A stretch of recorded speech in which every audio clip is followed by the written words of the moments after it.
who is the Antichrist? There's a lot of speculation about this satanic Superman that's supposed to rise up and rule the world during the tribulation period.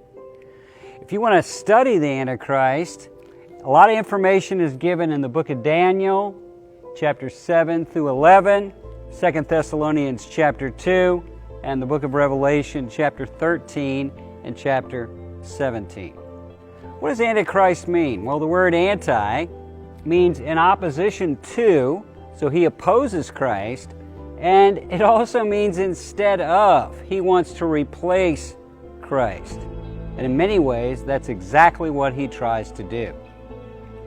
10 things about the Antichrist that we know from Scripture. 1, he's going to head a confederacy of nations. That's when the tribulation begins, he comes to power as the head of a confederacy of nations. This confederacy is going to combine aspects of the greatest empires in history. The Roman Empire, the Athenian Empire, the Babylonian Empire. The Persian Empire. It's a combination of the greatest empires in history. His nature is that of a beast, a monster. He's fierce, he's ferocious, he's sinister, he's evil, he's lawless. He's the Antichrist. He's called the beast.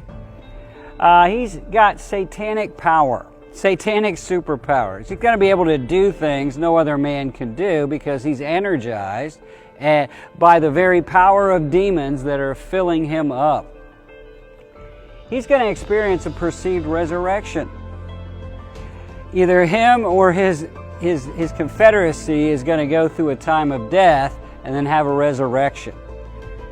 Number 6, as a result of the resurrection, he's going to come out being worshiped as a god. In fact, he's going to set himself up in the temple in Jerusalem as God at the midpoint during the tribulation. For 42 months, for the last 3.5 years of the tribulation, he's going to be the global king, the global authority, the global ruler. He's going to rule over the whole earth.